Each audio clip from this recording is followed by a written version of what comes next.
If you didn't see in the title of this video, this is the second devlog for a game I've been working on, built around rocket jumping and the community-made jump maps of Team Fortress 2. While this video will probably make some sense without the context of the previous video, it's still recommended you watch the first for the full context of my goals and design principles for this project. With that said, without wasting any more time, here's the rocket launcher. At this point, both the rocket launcher and rocket jumping are implemented into the game. In terms of visuals, the model for both the rocket launcher and the rockets are placeholders, since these are the first two 3D models I've ever made without following a step-by-step tutorial, but the simple animation system I have for the rocket launcher's view model is something I'm happy with for the time being. But now let's get into the important stuff. Rocket jumping once again falls under the category of consistency improvements that I mentioned in the previous video, which means that I'm trying to give rocket jumping, and all the advanced techniques that come along with it, more leniency compared to how they function in TF2. I've aimed to make almost everything that's possible with the rocket launcher in TF2 possible in my game, but the parts that are less intuitive to new players should be made more approachable. The slide mechanic has already done this for reasons I'll get into later, but for now, I'll start by explaining rocket jumping as it exists in TF2. Rocket jumping in the source engine is simple, especially compared to air strafing in terms of math, so I'll start here with that math. When a player's hitbox overlaps with an explosion's hitbox, the game takes the angle of the vector drawn between the center of the explosion and the center of the player's hitbox, as well as the distance between those 2 points. Knockback from explosions is handled by adding a vector onto the player's velocity vector, which you can think of as putting that vector's tail onto the velocity vector's head, and drawing another vector starting at the velocity vector's tail and ending at the other vector's head. The vector that's being added onto the velocity has its direction and magnitude determined by those checks I mentioned before. Its direction is the same direction as the vector drawn from the center of the explosion to the center of the player, and its magnitude is inversely proportional to the distance between those 2 points, which means that as distance increases, magnitude decreases. This is why explosions that hit you from different angles will send you at those corresponding angles, and it's also why explosions that are further away from you will result in less knockback. The system that I've implemented into my game is nearly identical to this, but I made one major change that fixes many issues I find with rocket jumping in TF2. To illustrate, an engine quirk that arises from the way that Source handles knockback from explosions is C-tapping, which I mentioned briefly in my first devlog. C-tapping lets you gain more distance from your jumps, because pressing crouch just before jumping moves the center of your hitbox closer to the ground, which can result in that point being closer to the center of an explosion at your feet. You can also maintain full speed for a short time after pressing crouch, which allows you to get the extra initial speed from walking, as well as the stronger explosion together.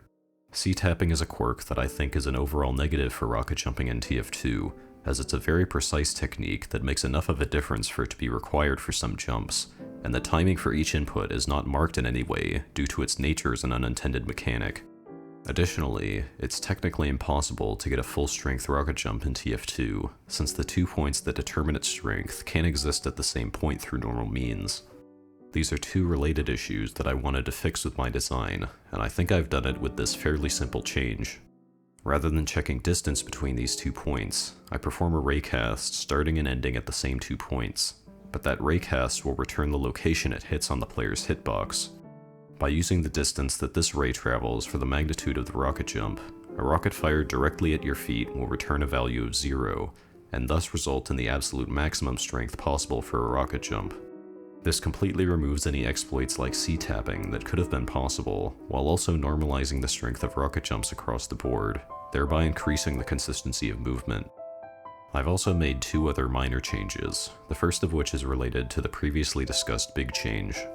While TF2 takes the center of your hitbox when determining the direction and strength of your jumps, I've decided to use the position of the player's head as the point for my game. This should result in the direction of jumps being more intuitive, since the rockets fire from the same position that they check for distance, which will allow your view angle to more directly reflect the angle of your jumps. This wasn't actually an issue in TF2 due to something that relates to the other minor change I've made, which requires a bit of background to explain.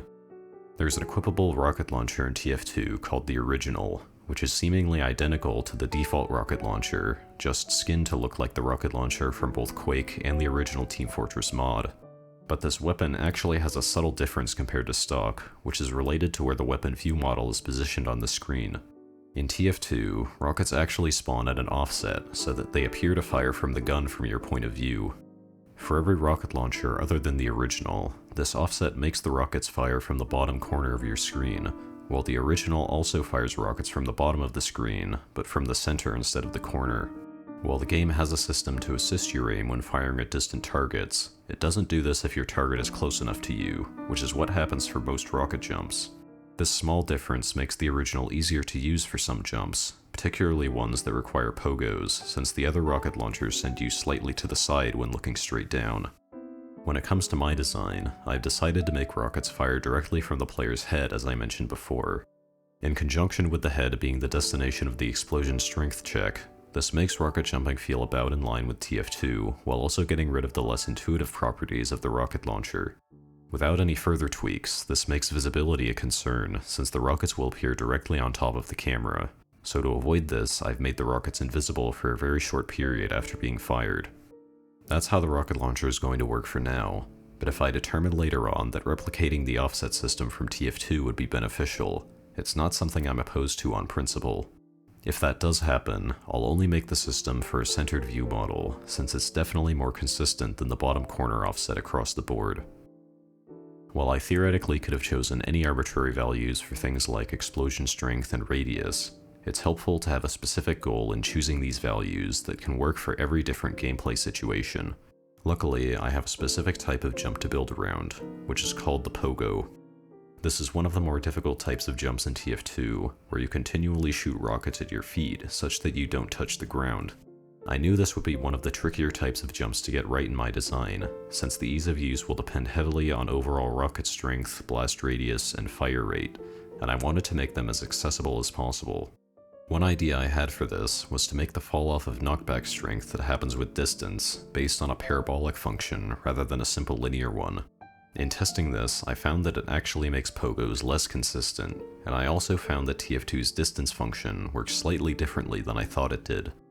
If you think of the knockback value as a coefficient, a number from 0 to 1 where 1 is full knockback and 0 is none, I assumed that the function would approach 0 at the very edges of the blast radius. In TF2, this actually isn't the case, and instead the very edge of the blast radius is cut off at some value between 0 and 1. In implementing this and playing around with the aforementioned parameters, I found a combination of values that are about as good as I can manage. With these systems working together, every possibility in TF2's system is also possible here, with greatly expanded and simplified options for conserving speed along the ground thanks to bunny hopping and sliding. Those extra options have been the most difficult design problem for me so far, due to how easy that conservation of speed is, and I've had to nerf the slide in order to keep bunny hopping relevant next to the power and ease of use of the slide.